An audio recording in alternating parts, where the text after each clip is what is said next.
اللہ تعالیٰ فرماتا ہے کل یا اہل الکتاب لستم علی شیء حتی تقیموا التوراۃ والانجیل۔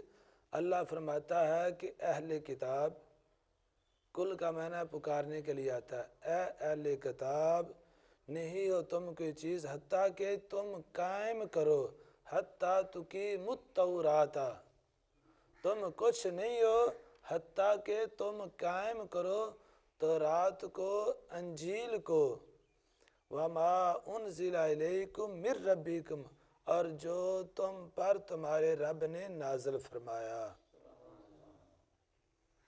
جو تم پر تمہارے رب نے، حتیٰ سے آ کرنا پہلے فرما دیا نا، تنبیہ کی، لستم علی شیء، تم کچھ نہیں ہو، یہود و نصارہ تم کچھ نہیں ہو، پھر فرمایا حتیٰ تقیموا التوراۃ والانجیل، اگر تم تورات اور انجیل کو تھام لو، قائم کرو، اپنے بدن پہ شریعت کو، اللہ کے آئے ہوئے احکام کو نافذ کرو، تو فرمایا کہ پھر تم کامیاب ہو۔ لَأَزِيدَنَّ كَثِيرًا مِّنْهُمْ، پھر اللہ تعالیٰ تم پہ مزید بھی زیادہ فرمائے گا۔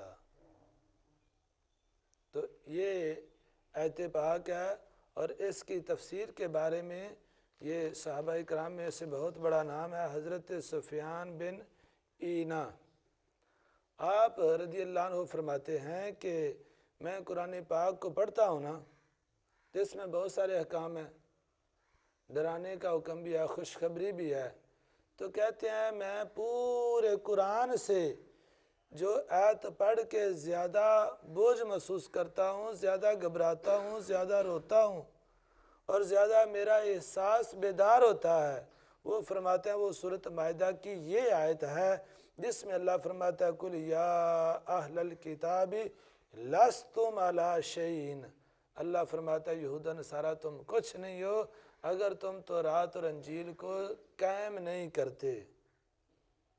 تو سوال یہ پیدا ہوتا ہے کہ آپ تو مسلمان ہو، حضرت سفیان بن عیینہ تم ہو مسلمان، تم پہ نہ تورات نازل ہوئی، تمہارے نبی پہ نہ انجیل نازل ہوئی، آپ کے نبی پر تو اللہ کا قرآن آیا، اور آپ یہود و نصارہ کا تذکرہ پڑھ کے گھبرا جاتے ہو، کہتے ہو پورے قرآن سے جو لفاظ پڑھ کے، جو آیت پڑھ کے، جو سورت پڑھ کے مجھ پہ زیادہ ڈر لاحق ہوتا ہے تو وہ یہ یہود و نصارہ کی آیتیں ہیں۔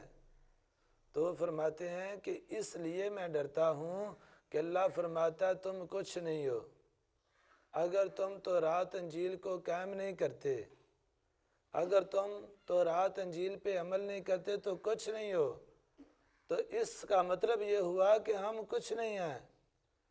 قُلْ إِن كُنْتُمْ خَيْرَ أُمَّةٍ أُخْرِجَتْ لِلنَّاسِ تَأْمُرُونَ بِالْمَعْرُوفِ وَتَنْهَوْنَ عَنِ الْمُنْكَرِ، فرمایا کہ جو امتیں دنیا میں ظاہر ہوئیں ان میں سے بہترین امت محمدی ہے، اس لیے کہ یہ امر بالمعروف کا حکم دیتے ہیں، نہی عن المنکر سے روکتے ہیں۔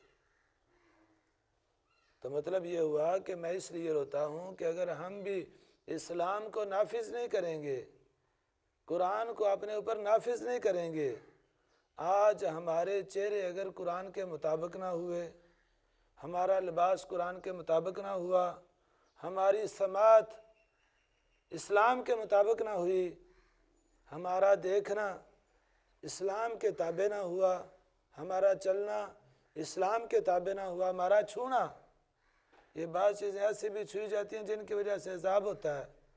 فرمایا کہ جو جسم کا بدن غیر محرم کو چھو جائے وہ جہنم میں جلایا جائے گا۔ تو چھونا، ہمارا چھونا اگر اسلام کے مطابق ہو، یہ بھی تو چھونا ہے، والدین کے قدمین کو بھی تو چھونا ہے، حدیث کی کتابوں کو بھی تو چھونا ہے، کعبۃ اللہ کی دیواروں کو بھی تو چھونا ہوتا ہے، روضہ رسول کی دیواروں کو بھی تو چھونا ہوتا ہے۔ فرمایا کہ اگر ہم نے اسلام کو قائم نہ کیا، کتاب اللہ کو قائم نہ کیا تو ہم کیسے عذاب سے بچیں گے؟ اگر یہود و نصارہ کچھ نہیں، اس لیے کہ اگر تم نے حتیٰ تقیموا التوراۃ والانجیل، اگر تم نے تورات انجیل کو قائم نہ کیا تو کچھ نہیں ہو۔ فرمایا کہ ہم نے قرآن کو نہ نافذ کیا، اسلام پہ عمل نہ کیا تو ہم کیسے کچھ ہیں؟ تو اس وجہ سے حضرت سفیان بن اینا کہتے ہیں کہ مجھے بہت زیادہ اس وجہ سے رونا آتا ہے۔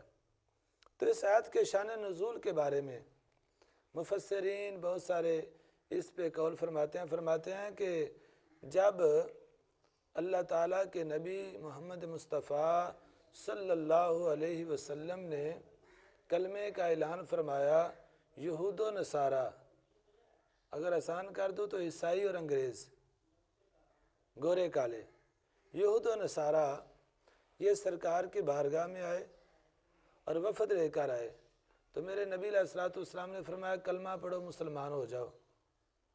تو انہوں نے کیا کہا؟ وہ کہنے لگے کہ ہمارے تو اللہ تعالیٰ سے پہلے ہی بڑے تعلق ہیں، ہم تو ہمارے نبی اللہ کے بیٹے ہیں اور ہم تو اللہ کے پہلے ہی بڑے قریب ہیں، ہمیں آپ کی حاجت نہیں اللہ کے قرب کے لیے۔ تو اللہ تعالیٰ نے قرآن پاک کی آیت نازل فرمایا کہ قل ان کنتم تحبون اللہ فاتبعونی یحببکم اللہ۔ اللہ نے فرمایا کہ جو میرے نبی کو چھوڑ کے میرے دربار پہ آئے، جو میرے نبی کا قرب چھوڑ کر آتا ہے تو پھر میری رضا چاہتا ہے، تو اللہ کے رسول صلی اللہ علیہ وسلم کو جو چھوڑ کر آئے تو قرآن کہتا ہے اللہ تعالیٰ نے اپنے نبی کے حقوق بیان فرمایا کہ کل ان کنتم تحبون اللہ، جو کہتا ہے کہ ہم اللہ کا قرب پائیں گے، اللہ کو محبوب سمجھتے ہیں، تو فرمایا کہ جو میرے نبی کی اتباع کرے گا وہ پھر یہ نہیں کہ وہ کہے کہ اللہ میرا محبوب ہے، جو میرے نبی کی اتباع کرے گا پھر اللہ ان بندوں کو اپنا محبوب بنا لیتا ہے۔ یہ بڑا منصب ہے نا، اللہ کے بندوں کے بارے میں بہت سارے بندوں کے بارے میں آتا ہے، پیران پیر حضرت شاہ عبد القادر جیلانی رضی اللہ عنہ کے بارے میں بھی آتا ہے کہ آپ فرماتے ہیں کہ جب آپ کو قبر میں لے جایا گیا نا تو فرشتوں نے پوچھا مر ربو کا، تو آپ فرمانے لگے اگر میں کہوں ربی اللہ، میرا رب اللہ ہے، تو کیا اللہ اگر کہے میرا بندہ نہیں تو فرشتوں میرے کہنے سے بخشش ہو جائے گی؟ تو فرشتوں نے کہا نہیں ہوگی۔ فرمایا پھر میرے کہنے پہ کیوں انتظار کر رہے ہو؟ جب رب سے پوچھو کہ عبد القادر تیرا بندہ ہے یا نہیں۔ تو جب فرشتوں نے پوچھا تو فرمایا کہ وہ میرا بندہ ہے۔ تو یہ ادھر مفہوم کچھ اس طرح ہے، اللہ فرماتا ہے جو چاہتے ہو، جو کہتے ہو کہ ہم اللہ کے پیارے ہیں، اللہ کے محبوب ہیں، اللہ سے پیار کرنے والے ہیں، تو فرمایا اس طرح نہیں کہ تم میرے محبوب کو چھوڑ کر کہو کہ ہمارا پہلے ہی اللہ سے بڑا تعلق ہے، ایسے نہیں ہوگا۔ فرمایا کہ تم میرے نبی کا قرب حاصل کرو، تو فرمایا پھر یہ ثانوی ڈگری نہیں، پہلی ڈگری تمہیں ملے گی۔ اگر تم میرے نبی کی اتباع کر کے آؤ گے تو پھر اللہ تجھے اپنا محبوب بنا لے گا، اللہ تجھے اپنا محبوب بنا، تحبون اللہ، پھر یہ کہنے کی ضرورت ہی نہیں کہ اللہ ہمارا محبوب ہے، پھر اللہ فرماتا ہے کہ میں تجھے اپنا محبوب ٹھہرا لوں گا۔ تو یہ ہے یہود و نصارہ کے بارے میں۔ جب وہ وفد آیا نا تو انہوں نے کہا ہمارا پہلے ہی بڑا قرب ہے، اللہ کے ساتھ ہماری پہلے ہی بڑی لگن ہے، اللہ ہم سے پہلے ہی بڑا پیار کرتا ہے۔ تو میرے نبی نے فرمایا کہ تم میرا کلمہ پڑھ لو، تجھے ڈبل اجر ملے گا، ڈبل اجر ملے گا۔ کس طرح؟ فرمایا کہ تم نے پہلی شریعت کو بھی مانا اور پہلے نبی کی بھی مان لی، کیونکہ اللہ فرماتا ہے جب تمہارا کلمہ چلے، جب تمہارے امتی ہوں، تمہارے کلمہ پڑھنے والے ہوں تو میرے حبیب آ جائیں تو پھر اپنا کلمہ نہیں میرے نبی کے امتی بن جاؤ۔ تو اس جگہ بھی فرمایا نبی علیہ السلام نے کہ اگر تم میرا کلمہ پڑھو گے نا تو تجھے پہلے نبی کے ماننے کا بھی اجر ملے گا، محمد مصطفیٰ کی اتباع کا بھی اجر ملے گا، ڈبل اجر ملے گا۔ کیسے؟ جیسے حضرت ام خلاد یہ ایک صحابیہ ہے، ان کا لاڈلا بیٹا میدان جنگ میں شہید ہوا، تو آپ چادر پہن کے، نقاب کر کے، پردہ کر کے بیٹے کی خبر سن کر میدان جنگ کی طرف آئیں تو پوچھا کہ میرے بیٹے کا کیا حال ہے؟ صحابہ اکرام نے سرکار کی طرف اشارہ کیا تو انہیں پتہ چل چکا تھا کہ میرا لاڈلا بیٹا شہید ہو گیا۔ تو ماں کہنے لگی محبوب بیٹا تو میرا شہید ہوا، اگر اللہ نے اسے جنت دے دی ہے تو میں صبر کر لیتی ہوں۔ ہمارے بچے گئے ہوں نا کسی سکول میں، کسی بیرون ملک میں، اگر وہ کمائی کر رہے ہوں تو ہم ان کا صدمہ برداشت کر لیتے ہیں، چلو یار دور ہے 4 آنے تو بھیجتا ہے نا، چلو بچہ دور ہے قرآن تو پڑھ رہا ہے نا، بچہ دور ہے سکول تو پڑھ رہا ہے نا۔ اگر باہر رہے، نہ کام سیکھے، نہ ڈپلومہ کرے، نہ کورس کرے، نہ کمائی کرے، نہ قرآن پڑھے، نہ حدیث پڑھے، تو پھر بچے کی محبت زیادہ یاد آتی ہے۔ تو ماں نے یہی پوچھا خلاد نے کہ یا رسول اللہ اگر میرا لاڈلا بیٹا جنت میں پہنچ چکا ہے تو میں صبر کر لیتی ہوں، اگر نہیں پہنچا تو میں رو کر اپنی آنکھوں کی آگ تو نکال لوں۔ تو میرے نبی نے فرمایا کہ اے خلاد تیرا بیٹا ڈبل جنت حاصل کر چکا ہے۔ اب پوچھا کہ یا رسول اللہ جان ایک ہے، شہادت ایک ہے، جنتیں ڈبل کیسے ہوئیں؟ تو فرمایا کہ تیرے بیٹے کو یہود و نصارہ دونوں کی تلواروں نے کاٹا ہے، یہودیوں نے بھی نصارہ نے بھی، فرمایا کہ دونوں کا سامنا کیا گیا، تو جو دونوں کا سامنا کرتا ہے تو اسے اجر بھی ڈبل ملتا ہے۔ تو اسی طرح یہود و نصارہ کے اس گروہ کو میرے نبی نے فرمایا کہ اگر تم میرا کلمہ پڑھو گے تو تجھے اجر ڈبل ملے گا، پہلے نبی کے ماننے کا بھی اور دوسرے نبی کے ماننے کا بھی۔ تو شاعر اس موقع پر آ کر کیا کہتا ہے عبادت نام ہے تیری گلی میں آنے جانے کا۔ وہ اللہ کو تو مانتے ہیں یہود و نصارہ، اللہ کو تو بہت سارے مانتے ہیں، وہ کہہ بھی رہے ہیں کہ ہم اللہ کو مانتے ہیں، اللہ فرماتا ہے نہیں، میرے نبی کی اتباع کرو گے تو اللہ کو ماننے کا مطلب ہوگا۔ تو شاعر کیا کہتا ہے عبادت نام ہے تیری گلی میں آنے جانے کا، تصور میں تیرے رہنا ہے، عبادت اس کو کہتے ہیں۔ تصور میں تیرے رہنا عبادت اس کو کہتے ہیں، یعنی عبادت بھی، اللہ کا قرب بھی، مقام بھی، جنت بھی اللہ تعالیٰ نے محبوب کی رضا میں رکھ دی۔ تو سیدنا عمر بن خطاب رضی اللہ عنہ مسجد میں بے وقتہ نمازیوں کو مارتے تھے، جو بے وقت نماز پڑھتے تھے ان کو مارتے تھے۔ تو کسی نے کہا یا عمر آپ کیسا عمل کرتے ہو، نمازیوں کو دوروں سے مارتے ہو؟ فرمایا کہ نماز وہ نماز ہی نہیں جو محبوب کی منشا کے مطابق نہیں ہوتی، نماز ہوتی وہ ہے جو محبوب کے دیے ہوئے اصولوں کے مطابق ہو۔ سورج چڑھ رہا ہو، زوال کا وقت ہو تو وہ نماز کا وقت ہی نہیں، نماز کا وقت بھی وہ ہے کہ جو محبوب کی منشا ہوتی ہے۔ تو اس لیے اللہ نے فرمایا کہ جو میرے محبوب کو چھوڑ کر میرا قرب حاصل کرنا چاہتے ہو تو میرے ساتھ ان کا کوئی تعلق نہیں، میری بارگاہ کا قرب اسے ملے گا جو میرے محبوب کی دہلیز سے ہو کر آئے گا، جو میرے محبوب کو چھوڑ کر آئے گا اس کا میرے ساتھ بھی کوئی تعلق نہیں۔ تو یہ قرآن، یہ اسلام، ایک تو یہ ہے نا کہ نبی علیہ الصلوۃ والسلام کی مکہ مکرمہ میں آمد ہوئی تو 40 سال کے بعد اس کا آغاز ہوا تو 23 سالوں میں قرآن مکمل ہو گیا۔ ایک تو یہ قرآن کی عمر ہے نا، جو ہم رمضان میں 27ویں شب کو یہ قرآن پاک کی سالگرہ کرتے ہیں، تو دوسرا قرآن پاک کا جو آغاز ہے نا، آغاز ابتدا، تو اس کے حوالے سے آتا ہے کہ یہ نبیوں کا سلسلہ تو بعد میں شروع ہوا، ابھی جنت بھی نہیں بنی تھی، ابھی زمین و آسمان نہیں بنے تھے۔ زمین و آسمان کی پیدائش سے 1000 پہلے اللہ تعالیٰ خود سورہ طٰہٰ کی تلاوت فرما رہا تھا۔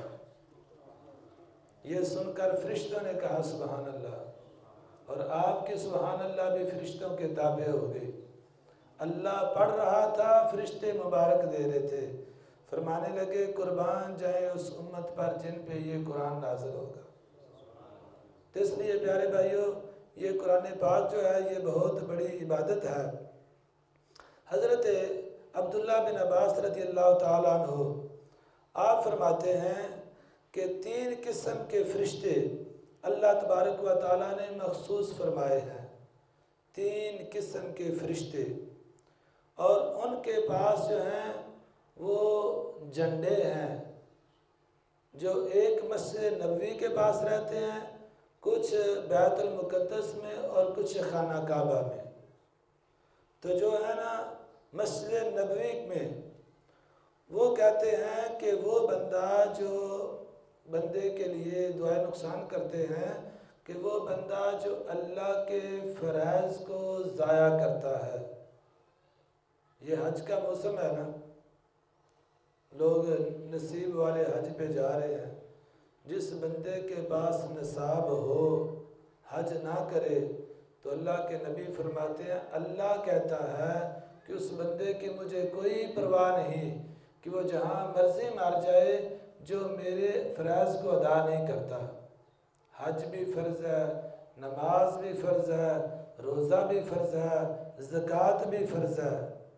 تو فرمایا کہ فرشتے جو مسجد نبوی والے مخصوص فرشتے ہیں، 3 میں سے پہلا ٹولہ جو فرشتوں کا ہے وہ مسجد نبوی میں بندوں کے لیے دعائے نقصان اور انہیں خبر دے رہے ہیں کہ وہ بندہ جس نے اللہ کے فرائض کو ضائع کیا وہ اللہ کی مان سے نکل گیا، اللہ کی حفاظت سے۔ یہ ہم سوتے ہیں نا، چلتے ہیں پھرتے ہیں، تو کبھی نہیں ایسا ہوا کہ ہم سوئے ہوئے ہوں تو ہمارے کانوں میں یہ بھی تو گوشت ہے نا کیڑیاں چڑھ جائیں، اور یہ سانپ، شیر، چیتے، بگیاڑ، گدڑ یہ ہمارے گھروں میں آ جائیں۔ ہم سوئے ہوتے ہیں، اگر یہ آنا چاہے تو آ تو سکتے ہیں، تو کبھی نہیں ایسا ہوا کہ ہم آنکھ کھولیں تو سامنے شیر کھڑا ہو، یا ہم چلیں تو ہمارے راستوں پہ سانپ آ جائے۔ مخلوق تو وہ بھی ہے نا، جنات آ جائیں، طرح طرح کی مخلوق آ جائے، تو یہ اللہ کے حفاظتی فرشتے ہیں جو بندے کی حفاظت کرتے ہیں۔ بندے کے کانوں میں چیونٹیاں نہیں آتی، مچھر نہیں آتے، مکھیاں نہیں اکٹھی ہوتی، سانپ نہیں آ جاتے، سویا ہو تو سانپ آ جائے، سویا ہو تو شیر آ جائے۔ ساری مخلوق ہے، پاور بھی رکھتی ہے، تو وہ دور رہتے ہیں۔ تو فرمایا کہ جو فرائض کو ضائع کرتا ہے وہ اللہ کی مان سے نکل جاتا ہے۔ تو یہ نبی علیہ الصلوۃ والسلام کی حدیث پاک ہے، اور مطلب یہ ہے کہ ہم فرائض کی پابندی کریں۔ اور دوسرے نمبر پر فرمایا کہ جس نے رسول اللہ کی سنت کو چھوڑا، پہلے ذکر ہوا فرضوں کو، جس نے فرضوں کو چھوڑا وہ اللہ کے مان سے نکلا۔ اس کے بعد ہے سنت۔ آج کہا جائے نا پیارے بھائی داڑھی سجا لو، فرض ہے، بڑے غصے سے صاحب کہتے ہیں فرض ہے داڑھی مولوی صاحب، ایسا بڑے مولوی دیکھے نہیں۔ سنو عاشقان رسول، آج موقع ہے ماننے کا، آج لے ان کی پناہ، آج مدد مانگ ان سے، کل نہ مانیں گے گر مان گیا۔ یہ کہا جائے نا کہ سر کو ڈھانپ کے رکھنا چاہیے۔ امام مصلی پہ کھڑا ہو کر اعلان کرے کہ صفیں سیدھی کر لیں، سروں کو ڈھانپ لیں، تو چودھری صاحب اکڑ کے کھڑے ہوتے ہیں۔